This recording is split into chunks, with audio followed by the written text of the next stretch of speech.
ITC mission सुनहरा कल अंतर्गत श्रमजीवी जनता सहाय्यक मंडळ सांगली यांच्याद्वारे आयोजित या एकात्मिक ऊस व्यवस्थापन कार्य मार्गदर्शन जे शिबिर आहे, यामध्ये जे प्रमुख उद्घाटक होते सूर्यकांत माने, तालुका कृषी अधिकारी कडेगाव, त्यानंतर राजन डवरी कार्यकारी अभियंता ताकारी उपसा सिंचन योजना, राम कोळेकर हेड ऑपरेशन श्रमजीवी जनता सहाय्यक मंडळ, माननीय मुनीश सक्सेना मुख्य कार्यकारी अधिकारी ITC MSK महाराष्ट्र राज्य, वसंतदादा शुगर इन्स्टिट्यूटचे माझे सहकारी, उपस्थित सर्व शेतकरी, आताच जास्त उत्पादन घेतलेले जे शेतकरी आहेत त्यांना भेटलेले पुरस्कार ते शेतकरी आणि सर्व ऊस उत्पादक शेतकरी, आपल्या भाषेमध्ये सर्व ऊस उत्पादक बागायतदार. वास्तविक पाहता ऊसाचं उत्पादन घेत असताना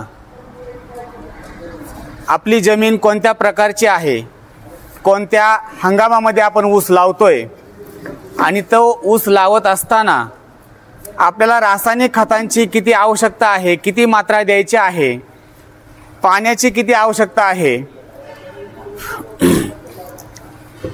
त्या अनुषंगाने आपल्याला रासायनिक खताची मात्रा, त्याचं व्यवस्थापन, पाण्याचं व्यवस्थापन, त्याच पद्धतीनं ऊस पिकाची जी वाढीची अवस्था आहे, या वाढीच्या अवस्थेचा विचार करून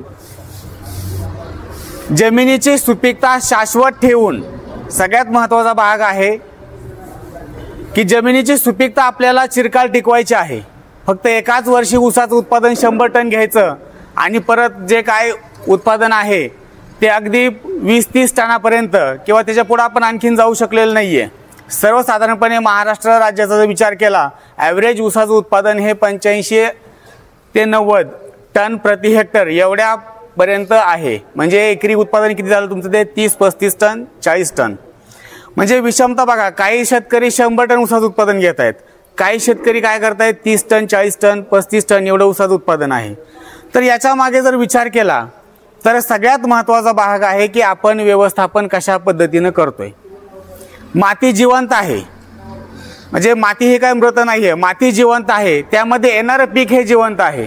त्यामुळे या गोष्टीचा जर विचार केला आपण तर अतिशय सुयोग्य पद्धतीनं रासायनिक खतांचं व्यवस्थापन, पाण्याचं व्यवस्थापन केलं, बेने बदल केला, रोगकिडींचा जो काय उपद्रव होणार आहे या रोगकिडींचा विचार केला, आपण तणाचं व्यवस्थापन व्यवस्थित केलं तर निश्चित आपल्याला आपल्या जमिनीमध्ये, आपल्या मातीमध्ये मातीची सुपीकता चिरकाल टिकवून जास्तीत जास्त ऊसाचं उत्पादन घेणं सहज शक्य आहे. आता रासायनिक खत सरांनी सांगितलं आता की पाण्याचा वापर आपल्या इथं की जो काय आहे काळ दुष्काळी भाग असेल, पाण्याचं प्रमाण कमी होतं किंवा पाणी जे आहे आपल्याला पिकाला देण्यासाठी त्याची उपलब्धता कमी होती. पण ताकारी उपसा सिंचन प्रकल्प झाला आणि त्यानंतर काय झालं की आपल्याकडे पाणी मुबलक प्रमाणामध्ये उपलब्ध झालं आणि पाणी द्यायचं प्रमाण वाढलं. आता हे पाणी द्यायचं प्रमाण किती वाढलं, एक मुद्दा एक घेत जातो मी की पाणी देत असताना आपल्याला त्या पिकाला आवश्यक तेवढं पाणी जर आपण नाही दिलं तर त्याचा परिणाम काय होतो, मातीवरती होतो आणि ते पिकाच्या आरोग्यावरती होतो. म्हणजे आपण जर मातीचा आणि आपल्या आरोग्याचा विचार केला तर याच्यामध्ये काहीही फरक नाही. म्हणजे बघा, समजा आपल्याला भूक लागली असेल किंवा आपल्याला तहान लागली असेल, बरोबर आहे, 1 ग्लास पाणी दिला आपण, आपली तहान भागते, बरोबर आहे, किंवा 1 तांबे आपल्याला पाणी दिलं, आपण ते पाणी व्यवस्थित पिऊ शकतो. पण तहान लागलेलं आहे आणि आपल्याला घागर जर उपडी केली तोंडावरती, काय होईल, त्यातलं पाणी आपल्याला व्यवस्थित पिता येणार नाहीये, बरोबर आहे ना. तशा पद्धतीने पिकामध्ये सुद्धा आहे, आपल्याला दंडातून पाणी द्यायचं किंवा पाटातून पाणी द्यायचं आहे, पाणी दंड भरून दिला, पाट भरून दिला, पाणी काय होतंय, तेवढी आवश्यकता आहे का त्या पिकाला, अजिबात नाहीये. आपली खोल काळी माती आहे, आपला जो भाग आहे हा काय आहे, थोडा माळरानाचा भाग सोडला तर आपली खोल काळी माती आहे. त्या जमिनीमधून जर पाण्याचा निचरा व्यवस्थित नाही झाला, सगळ्यात महत्त्वाची कंडिशन असते आपल्या जमिनीमध्ये वापसा कंडिशन किंवा वापसा परिस्थिती म्हणतो आपण. वापसा असेल तरच त्या जमिनीमधून पाणी किंवा अन्न घटकाचं शोषण चांगल्या पद्धतीने होतं. जर खोल काळी माती असेल, 15-20 दिवस, महिना त्या जमिनीमधून उपसा होत नाहीये, निचरा होत नाहीये. त्यामुळं त्या जमिनीमध्ये आपल्याला मुळांची जी काय वाढ होणार आहे ती वाढ व्यवस्थित होत नाही. जमिनीमधून अन्नघटकाचं पाण्याचं शोषण व्यवस्थित होत नाहीये.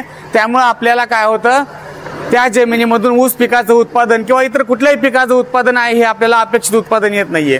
दुसरी परिस्थिती अशी होती की जर जमिनीमधून निचरा नाही झाला तर जमिनीमध्ये जे काही क्षार आहेत, नैसर्गिक पद्धतीने तयार झालेले क्षार, रासायनिक खतामधून आलेले क्षार, हे क्षार जमिनीच्या बाहेर न गेल्यामुळं ते जमिनीमध्ये साठल्यामुळं काय होतं, जमिनीमध्ये कॅल्शियमचं प्रमाण वाढतं, जमिनीमध्ये सोडियमचं प्रमाण वाढतं. जो आपला सांगलीचा भाग घेतला तर या सांगली भागामध्ये आपल्याला सोडियमचं प्रमाण म्हणजे क्षारपड आणि चोपण जमीनमध्ये अशी परिस्थिती असते की त्या जमिनीचा निचरा हा कमी झालेला असतो, काही ठिकाणी पूर्णतः थांबलेला असतो, जमीन कठीण झालेली असते. कारण सोडियम हा जो घटक आहे हा मातीला कठीण बनवतो, घट्ट धरून ठेवतो.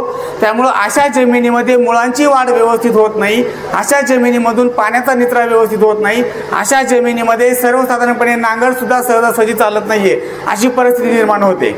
त्यामुळं आज कुठलंही पीक लावायचं असेल तर लक्षात घ्या, दोन गोष्टी महत्त्वाच्या असतात. एक म्हणजे जमीन भुसभुशीत पाहिजे आणि दुसरी गोष्ट आहे जमीन उत्तम निचऱ्याची पाहिजे. त्यामुळे या सगळ्या गोष्टीचा जर आपण विचार केला, या सगळ्या गोष्टीचा आपल्याला विचार करायचा आहे. रासायनिक खतांचा विचार केला तर आपण रासायनिक खतांचा वापर किती करतोय, त्याला प्रचंड प्रमाणामध्ये असं म्हणता येईल आपल्याला. म्हणजे महाराष्ट्रामध्ये कोल्हापूर हा 1 नंबरला आहे. रासायनिक खतांचा वापर प्रचंड प्रमाणामध्ये. आवश्यकता किती आहे, 90, 96 किंवा 101 किलो प्रति हेक्टर रासायनिक खतांची आवश्यकता आहे. वापर किती होतोय, कोल्हापूर जिल्ह्याचा वापर होतो 275 किलो प्रति हेक्टर पेक्षा जास्त. सांगली 2 नंबरला आहे, 210-15 किलो प्रति हेक्टर पेक्षा जास्त रासायनिक खतांचा वापर होतोय. म्हणजे महाराष्ट्राचा सर्वसाधारणपणे विचार केला तर प्रत्येक वर्षी 70 ते 80 लाख टन रासायनिक खतांचा वापर या मातीमध्ये होतोय. प्रत्येक वर्षी 20 ते 25 लाख टनाचं रासायनिक खतांचा वापर काय होतो, वाढतोय. पण त्याच्या अपोजिट किंवा त्याच्या विरुद्ध बाजूने जर आपण विचार केला तर ऊसाचं किंवा इतर कुठल्याही पिकाचं उत्पादन हे अपेक्षेपेक्षा जास्त वाढत नाही किंवा आपल्याला जेवढं पाहिजे त्यापेक्षा जास्त वाढलेलं दिसत नाही. आणि याच्या उलट अवस्था आहे की मातीचं आरोग्य खराब झालेलं आहे. किती खराब झालेलं आहे, महाराष्ट्रामधल्या जवळजवळ 43% जमिनी ह्या खराब झालेल्या आहेत. भविष्यात असा जर रासायनिक खतांचा वापर प्रचंड प्रमाणात होत राहिला, पाण्याचा वापर होत राहिला तर आपल्या जमिनी ह्या वाळवंटासारख्या होतील भविष्यामध्ये. त्यामुळं माती जिवंत आहे, त्यामध्ये येणारं पीक जिवंत आहे, जसं आपण जिवंत आहे, बरोबर आहे ना. आपण जर प्रमाणापेक्षा जास्त जेवण केलं तर ते अपचन होईल, बरोबर आहे. प्रमाणापेक्षा कमी जेवण केलं तर अशक्तपणा येईल. तशा पद्धतीनं ऊस पिकामध्ये आपल्याला रासायनिक खतांचा वापर करत असताना एकात्मिक अन्नद्रव्य व्यवस्थापन म्हणजे रासायनिक खतांचा वापर करायचा आहे, सेंद्रिय खतांचा वापर करायचा आहे आणि जैविक खतांचा वापर करायचा आहे की त्या अनुषंगाने आपल्याला जमिनीची सुपीकता व्यवस्थित राहील आणि ऊसाचं उत्पादन व्यवस्थित राहील. आपण एक एक मुद्दा घेत पुढे जाऊया थोडं.